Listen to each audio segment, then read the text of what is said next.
Hello everyone, welcome to my channel ma'am vlogs. Previous వీడియోలో ఎగ్జామ్కి వెళ్ళే ముందు ఎలా చదువుకోవాలి, ఎలా ఉండాలి అవి కొన్ని టిప్స్ చెప్పాను. ఈ వీడియో పర్టికులర్గా అసలు అకాడమిక్స్కి ఎట్లా చదువుకోవాలి, నోట్స్ ఎట్లా ప్రిపేర్ చేసుకోవాలి, ఇట్లా ముఖ్యమైన టిప్స్ అన్నీ దీంట్లో చెప్పబోతున్నాను. ఫస్ట్ 10th ఇంటర్ ఇవి అకాడమిక్స్ అనమాట. 10th పబ్లిక్ ఎగ్జామ్స్ కాబట్టి స్టూడెంట్స్కి ఎక్కువ ఫస్ట్ టైం పబ్లిక్ ఎగ్జామ్ అని కొంచెం ఫియర్ ఉంటుంది, ఎలా చదువుకోవాలి అనేసి.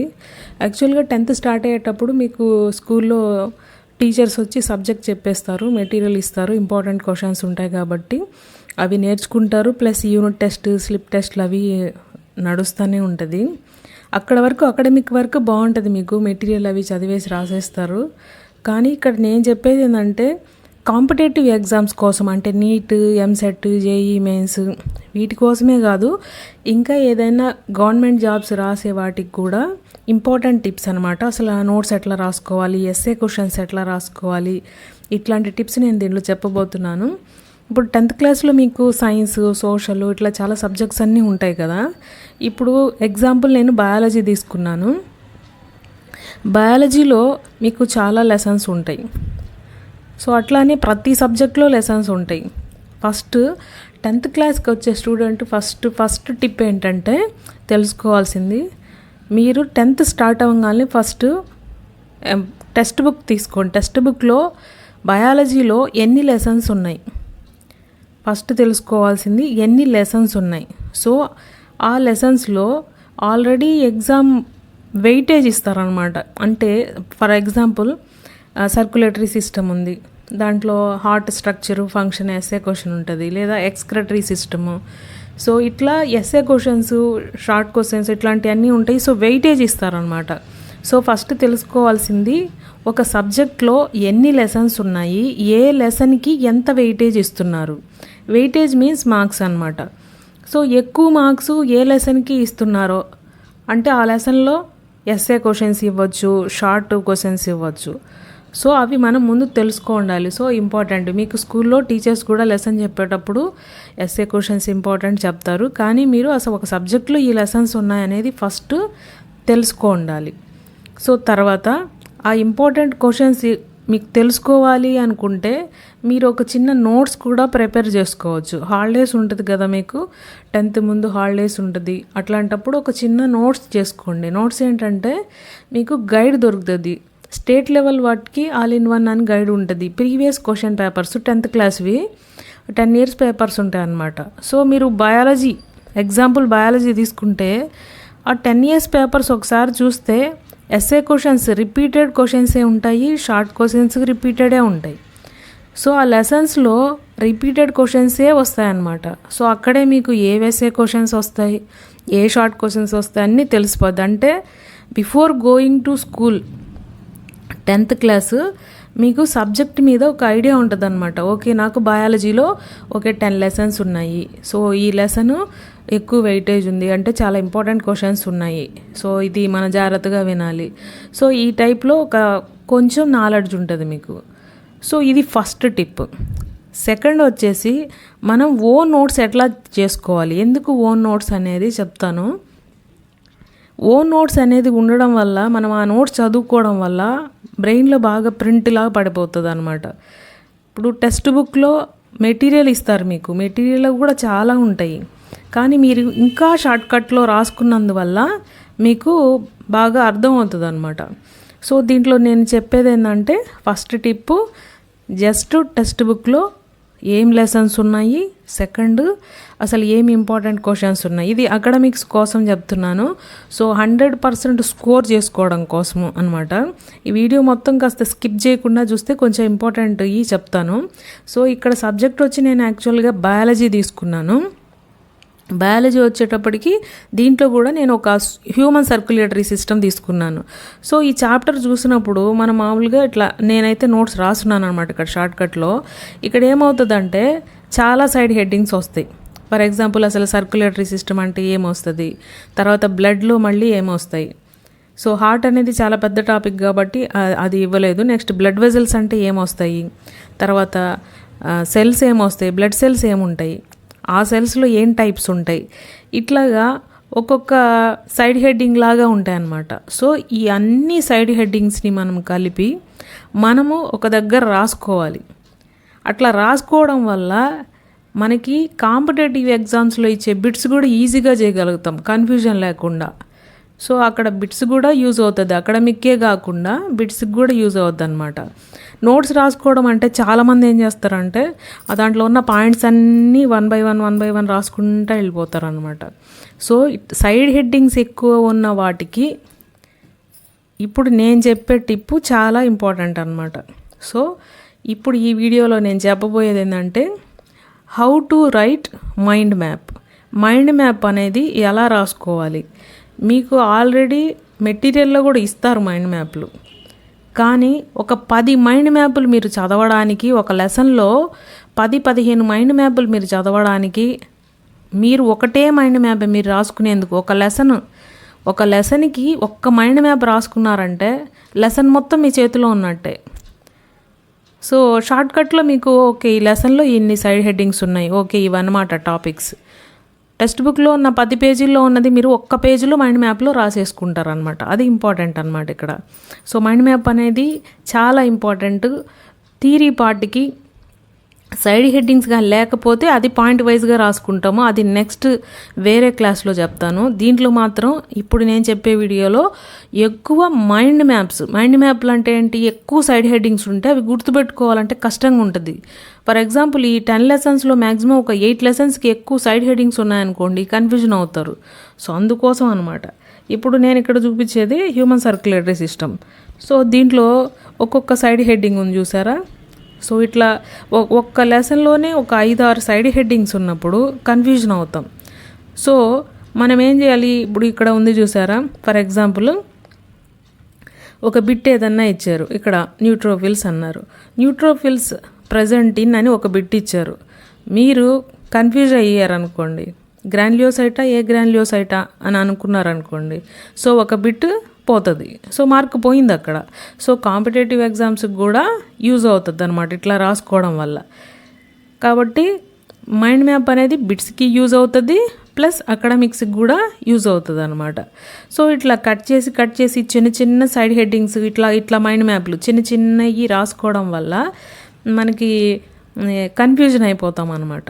సో ఆ కన్ఫ్యూజన్ లేకుండా మనం ఇవన్నీ మైండ్ మ్యాప్స్ని కలిపి ఒక చాప్టర్ అనగానే మనం జస్ట్ నోట్స్ అట్లా తీయంగానే మొత్తం చాప్టర్ అంతా మైండ్ మ్యాప్ రూపంలో రాసుకోవాలి.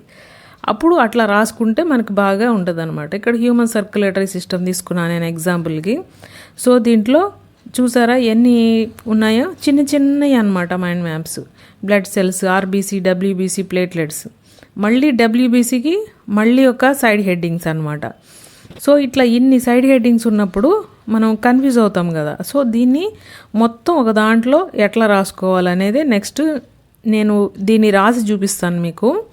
సో ఈ మైండ్ మ్యాప్ అనేది కంపల్సరీ రాసుకోండి, ఇది మీ ఓన్ నోట్స్ అనమాట.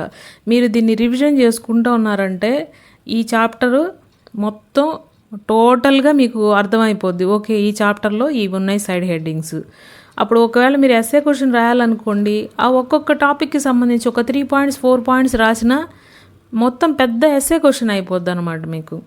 ఇంకొక ది బెస్ట్ టిప్ ఏంటంటే, చాలామంది ఒకవేళ వైట్ బ్లడ్ సెల్స్ గురించి రాయమంటే డైరెక్ట్గా వైట్ బ్లడ్ సెల్స్ అని సైడ్ హెడ్డింగ్ పెట్టేసి రాసేస్తూ ఉంటారు. అందరు అట్లానే రాస్తారు. వైట్ బ్లడ్ సెల్స్ అనగానే వైట్ బ్లడ్ సెల్స్ అని చెప్పేసి పెట్టి సైడ్ హెడ్డింగ్ పెట్టి రాస్తారు. అవును ఇచ్చింది ఆ క్వశ్చనే కదా, ఎందుకు మనం ఎక్స్ట్రా రాయాలి, టైం సరిపోదు కదా అనుకుంటారు. కానీ 100 మంది స్టూడెంట్స్లో ఒక్క స్టూడెంట్ ఇట్లా రాసి చూడండి, ఒక్కరు మైండ్ మ్యాప్లో మీరు నేర్చుకుంటారు. దాన్ని ఇంకొంచెం ముందు నుంచి రండి. అసలు వైట్ బ్లడ్ సెల్స్ ఏంటి, బ్లడ్ సెల్స్లో టైప్స్. సో అది రాయొచ్చు మీరు. బ్లడ్లో వచ్చి plasma, blood cells. So blood సెల్స్లో ఆర్బీసీ, డబ్ల్యూబీసీ, ప్లేట్లెట్స్. ఇప్పుడు డబ్ల్యూబీసీ రాయండి అంటే you have more knowledge about this topic అని ఎగ్జాము కరెక్షన్ చేసేటప్పుడు ఎగ్జామినర్కి అర్థమవుతుంది అనమాట. సో ఇట్లా రాయడం వల్ల మీకు మంచి మార్క్స్ కూడా పడతాయి. దానికి జస్ట్ ఒక 1 minute పడుతుంది. మైండ్ మ్యాప్ వల్ల మీ పేపర్ ప్రజెంటేషన్ కూడా చాలా బాగుంటుంది. రాస్తే తప్పు లేదు, మీరేం తప్పు రాయట్లేదు కదా, కరెక్ట్ రాస్తున్నారు కాబట్టి కొంచెం ఇన్ఫర్మేషన్ రాశారని బాగా మీకు మంచి ఇంప్రెషన్ ఉంటుంది. ఇక్కడ నేను ఎగ్జాంపుల్ తీసుకొని చెప్తున్నాను. Human circulatory system, how to write mind map. ఈ హ్యూమన్ సర్క్యులేటరీ సిస్టంలో మామూలుగా 3 ఉంటాయి. ఏంటవి? Blood vessels, heart. సో ఇట్లా రాసుకోవాలి.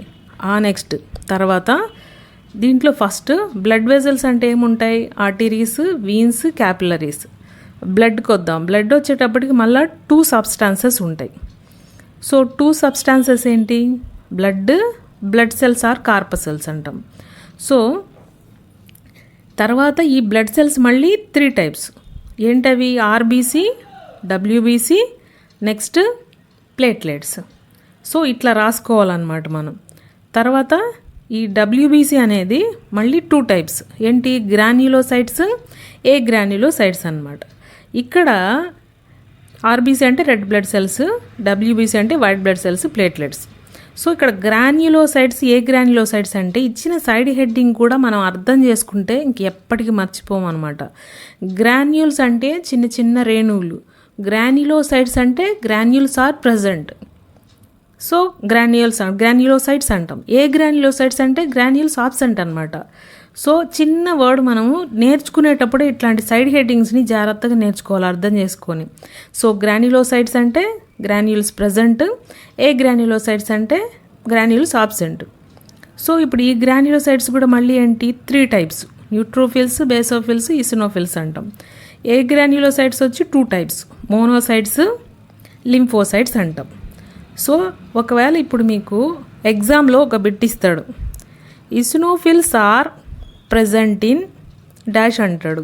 ఇక్కడ కన్ఫ్యూజ్ అయ్యి గ్రాన్యులోసైట్సా ఏ గ్రాన్యులోసైట్సా కన్ఫ్యూజ్ అవుతారు. ఎందుకు కన్ఫ్యూజ్ అవుతారు? మీరు మైండ్ మ్యాప్ కానీ మీరు ఓన్ నోట్స్ కానీ చేసుకోలేదు కాబట్టి.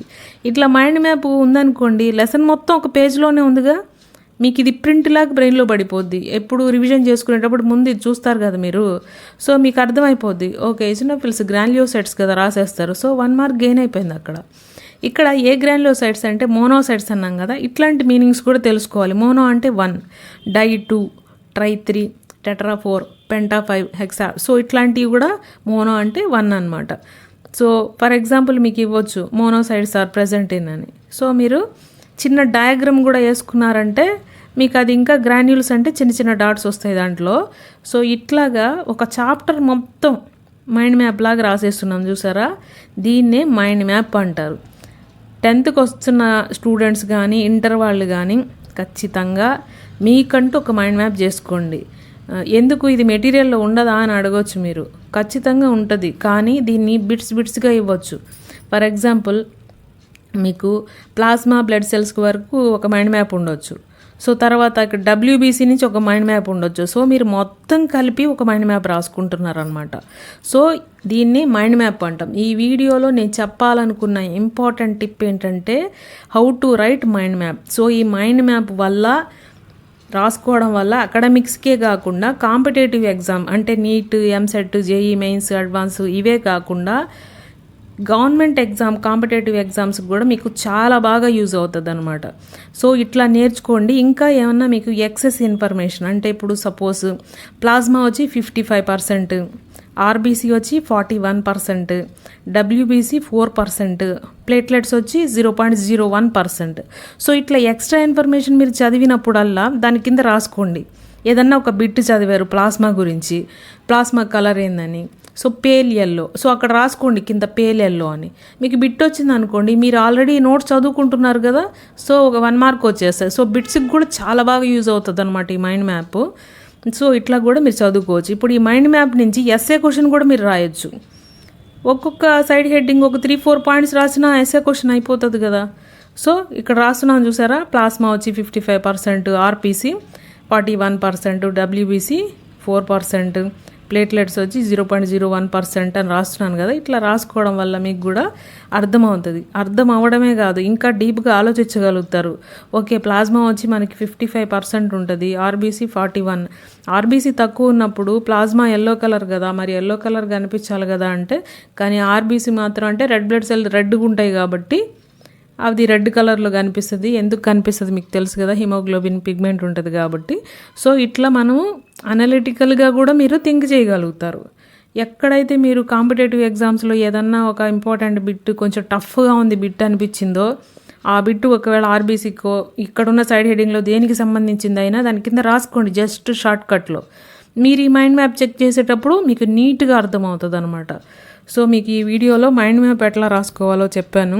ఒక బయాలజీకే కాదు, ఫిజిక్స్, కెమిస్ట్రీ వాటికి కూడా చెప్తాను. మీకు ఇంకేమన్నా కావాలి, స్టడీ టిప్స్ కావాలి, ఎస్ఏ క్వశ్చన్స్ ఎట్లా రాయాలి, లేదా ఇంకేమన్నా డయాగ్రామ్స్ ఎట్లా వేయాలి, షార్ప్గా ఎట్లా గుర్తుపెట్టుకోవాలి, ఎస్ఏ క్వశ్చన్స్, షార్ట్ నోట్స్ ఎట్లా రాసుకోవాలి, ఇట్లాంటివన్నీ మీకు కావాలంటే కామెంట్లో అడగండి, చెప్తాను. మీకు ఈ వీడియో బాగా అర్థమైంది అనుకుంటున్నాను. సో ఇది ఓన్లీ ఈ మొత్తం వీడియో మొత్తం మైండ్ మ్యాప్ ఎలా రాసుకోవాలనే దాని గురించే చెప్పాను. ఇది స్టూడెంట్స్కి చాలా ఇంపార్టెంట్ అనమాట. ఇది ఎంత ఇంపార్టెంట్ అంటే అంత ఇంపార్టెంట్ ఇది. సో మీకు అందరికీ ఈ వీడియో అర్థమైంది అనుకుంటున్నాను. సో మీరు ఒకసారి ట్రై చేయండి. సో ప్రతి లెసన్కి ఒక మైండ్ మ్యాప్ రాసుకోండి. సో సోషల్ లాంటి వాటికి ఇంకా వేరేగా ఉంటాయి సైడ్ హెడ్డింగ్స్, అవి నేను మళ్ళీ చెప్తాను. So thank you everyone, please subscribe to my channel.